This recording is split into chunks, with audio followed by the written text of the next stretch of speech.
Before we dive into this incredible story, don't forget to like this video and subscribe to our channel.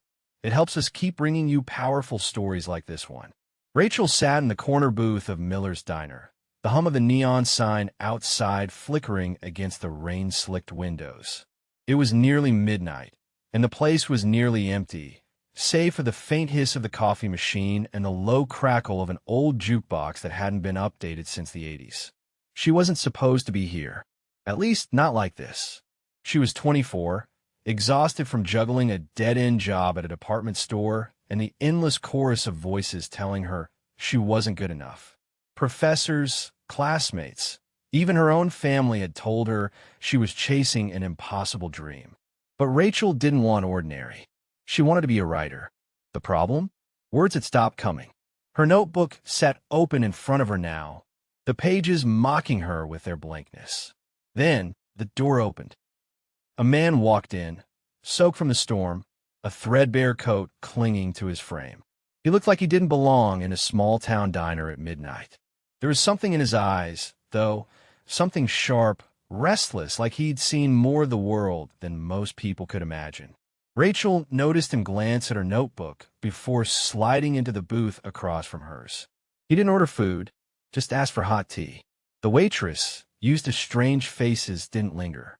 Writer's block? The man asked suddenly, his voice low but steady. Rachel blinked, caught off guard. Excuse me. He nodded toward her empty notebook. You've been staring at that page for 20 minutes. Writers have a certain look, frustrated but stubborn, like they're wrestling with ghosts only they can see. Rachel felt her cheeks warm. No one ever noticed her like that, let alone put it into words. Yeah, she admitted reluctantly. I want to be a writer, but everyone tells me I can't, that it's foolish. The stranger leaned back, a ghost of a smile playing on his lips. Foolish dreams are the ones worth chasing. The safe ones are cages. His words hit her harder than she expected. She should have ignored him. He was just some strange man, after all. But there was something in his tone, something that carried weight, as if he wasn't speaking in platitudes, but from lived experience. Who are you? She asked. Just someone who's been told no more times than I can count, he replied. But I stopped listening. He studied her for a moment, as though deciding how much to reveal. What's your story, Rachel? Her heart skipped. She hadn't told him her name. The diner lights flickered, thunder growled outside, and suddenly, Rachel realized this night would change everything. She didn't know how yet, but deep down, she felt it.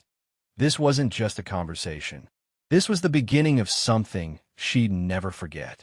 Rachel couldn't stop thinking about the man in the diner. His words echoed in her mind like a strange, insistent melody. She went home, coffee still warm in her cup, and stared at her blank notebook. But instead of the usual dread, she felt a spark, a pulse of energy she hadn't felt in months. Maybe, just maybe, she could write again. The next day, she returned to the diner, but he wasn't there. She asked the waitress, who shrugged. Haven't seen him since last night. Strange fellow, isn't he? Rachel's curiosity burned. Who was he? And why did it feel like he had a secret meant just for her? As days passed, Rachel tried to focus on her writing. Words came in bursts, scribbles on scraps of paper, paragraphs that raced across her notebook pages. But the more she wrote, the more she felt a pull toward finding him. Then, one rainy afternoon, she saw him again, standing across the street, staring at the bookstore she frequented. She approached cautiously. You came back, he said, not surprised. Rachel swallowed. I don't know why. Your words, they made me feel like I could do it, like I'm not alone. He smiled faintly, a mix of pride and something heavier, almost sorrow. You're not alone, but there are things you should know. Rachel frowned. What do you mean? He glanced around nervously before whispering. I wasn't entirely honest yesterday. I've been following your work. Not in a creepy way, I promise. But I know about your struggle because I know what it's like to be unseen, to be underestimated, to have people think you're worthless. And I want to help you. Rachel's stomach twisted. Why me? He hesitated. Because you remind me of someone I lost, and because I think the world needs to see your voice." Before she could respond, he reached into his coat and handed her a small envelope. Her name was written in elegant, looping handwriting. "Open it when you're alone," he said, then vanished into the crowd, as if swallowed by the city itself. Rachel ran home, heart pounding. She tore open the envelope. Inside was a single sheet of paper with a note and a key taped to it. The note read, "This is your opportunity, but it's up to you to decide if you're ready." The key had a tiny tag, Library 47. Her mind raced. What was Library 47? Why had he given her a key? Was this real? Or some kind of elaborate prank? Rachel couldn't resist. That night, she grabbed a flashlight, her notebook, and the key, and headed toward the address scribbled on the corner of the paper. It was in a part of town she barely knew. Dark, quiet streets lined with closed shops, flickering streetlights, and shadows that seemed to whisper secrets she couldn't quite hear. Finally, she reached the building. It was old, brick, and ivy crawling up its sides. The sign read, 47 Private Library. She inserted the key into the lock. It fit perfectly. The door creaked open. Inside, the air smelled of old paper and dust, and tall shelves rose to the ceiling, crammed with books of every shape and color. But it wasn't just a library.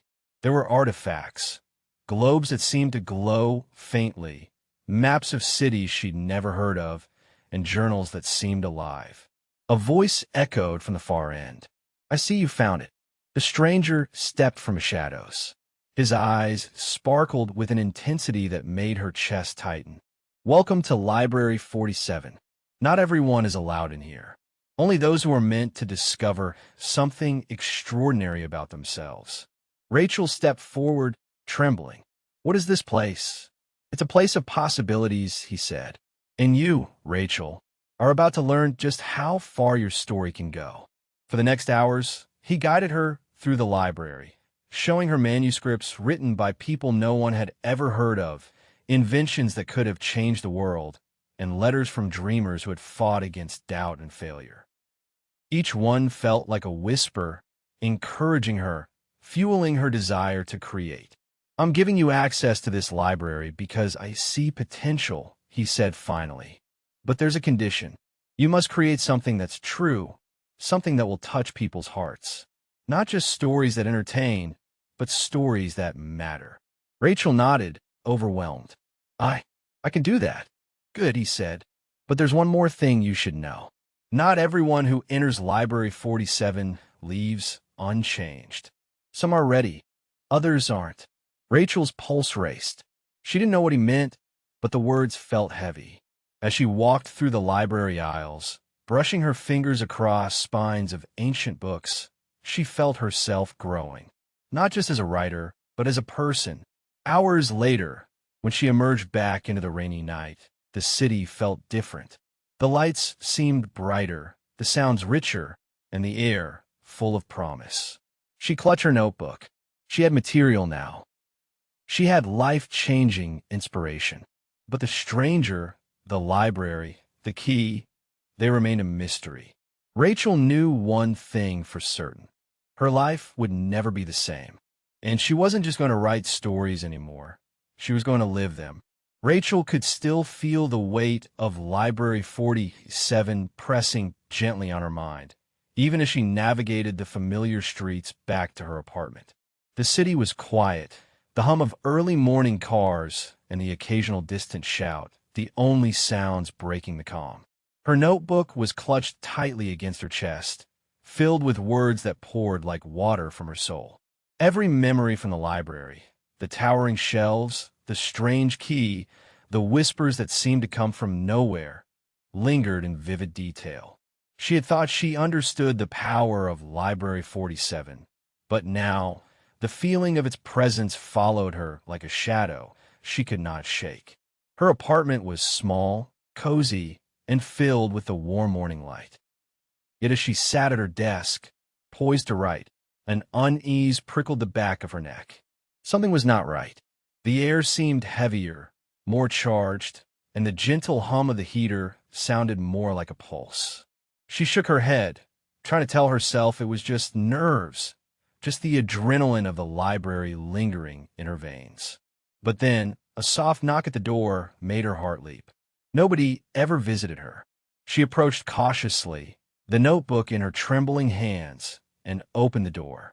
Standing there was the stranger, taller than she remembered, the same enigmatic glint in his eyes, and yet somehow more imposing in the daylight. "You've written already," he said quietly, stepping inside without waiting for an invitation. "And yet, I can see the hesitation in your heart. You need guidance to take the next step." Rachel's hand shook. I don't even know who you are." He smiled faintly, almost knowingly. "You will. But first, you must understand that Library 47 is not merely a place of books. It reflects the soul. It shows you your deepest fears, your greatest regrets, and also your strengths and triumphs. To truly unlock its power, you must confront what lies within." Rachel's stomach tightened. "Confront what exactly?" He gestured toward the door. "Everything. Your doubts, your fears, every moment you felt weak. Only by facing them can you transform them into your greatest work." For a long moment, Rachel's mind flashed through every memory of failure, every taunt, every time someone had told her she wasn't good enough. College professors who doubted her, classmates who laughed at her ideas, nights spent crying over blank pages. And yet, there were moments of spark, of fleeting brilliance, small victories she had almost forgotten.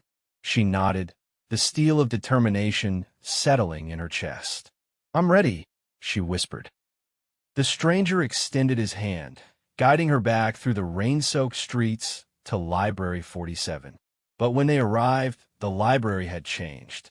Its windows glowed faintly, corridors seemed longer, and the air thrummed with a silent energy. He led her to a section she had never seen, a spiral staircase carved from dark wood, twisting upward into shadow. "This leads to the heart of the library," he explained, "a place where only those brave enough to confront themselves may enter. What you find here will define the stories you can tell and the legacy you will leave." Rachel's chest tightened. Fear, exhilaration, and anticipation all mingled within her. Each step upward echoed with soft chimes that resonated in her bones. At the top, a circular room awaited, domed with windows showing the stars in their full brilliance despite the evening outside. A pedestal stood in the center, and upon it rested a large, ancient book, its leather cover worn but radiant with a faint glow. "This is your final challenge," the stranger said. "Write in this book, but only the truth of your heart. Your fears, your hopes, your dreams, everything that defines you. If you succeed, the library will reveal its ultimate secret. If you fail, you may never return." Rachel approached the book with a mixture of awe and dread. The glow seemed to seep into her skin, into her very soul. She opened it, and the words poured forth almost unbidden. She wrote of her struggles in college, her doubts, the discouragements, the laughter that had mocked her ambitions, and the quiet moments of hope that kept her moving forward. She wrote about Library 47, the key, and the stranger who guided her. She wrote of the courage that had grown inside her, the determination she had forged from years of struggle. Hours passed. She did not feel them. Her hand ached, her eyes stung, yet she continued, fueled by a force greater than herself. Every paragraph was infused with raw emotion, suspense, insight, and hope. She explored the library's corridors in her mind, imagined the secret rooms, the whispered stories of those who had come before, and the voices that cheered her on from invisible balconies of time. Finally, when the last words were written, she closed the book. The library pulsed with golden light, then shimmered as if breathing. A door appeared in the center of the dome, opening onto a hall bathed in ethereal radiance. Whispers, gentle and encouraging, filled the air. Voices congratulated her, acknowledged her pain, celebrated her courage. The stranger smiled, a rare warmth in his expression. You have passed. Library 47 recognizes your truth, your bravery, and your heart. Now, Rachel, the choice is yours. You may return to your life unchanged, or you may step into a world where your stories carry power, inspire, and endure beyond what you imagined. Rachel felt a tear slide down her cheek. Her entire journey, the ridicule, the struggle, the lonely nights had led to this moment. She knew her answer immediately. I choose to write, she said firmly, to share my stories with the world, to give hope, courage, and inspiration to others. The library responded. Books fluttered like birds, rearranging themselves. The golden light enveloped her, lifting her into warmth and clarity.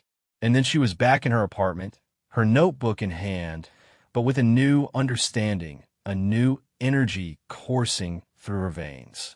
She could feel the library's magic, subtle but undeniable. Her words now carried a resonance that could touch hearts, inspire minds, and transform lives. Weeks passed, and Rachel's stories were published. They were read by thousands, shared across social media, celebrated for their heart, depth, and vivid imagination. Readers sent letters, emails, and messages thanking her for revealing that courage could grow from struggle, that even a quiet voice could move mountains, that dreams could survive ridicule and doubt. But Rachel never forgot the stranger, never forgot Library 47. Sometimes, when the city was quiet and the rain tapped gently on her window, she could feel the tug of another adventure waiting. She understood now that stories were not just entertainment. They were a bridge between reality and possibility, a way to carry light into dark places, a tool to connect hearts. And as she sat at her desk, pen poised over blank pages, she whispered to herself, "Thank you for trusting me and for letting me trust myself. I am ready for the next story." Sparkles, if you've enjoyed this story, don't forget to like, subscribe, and hit the notification bell to never miss another incredible story. Thank you for watching.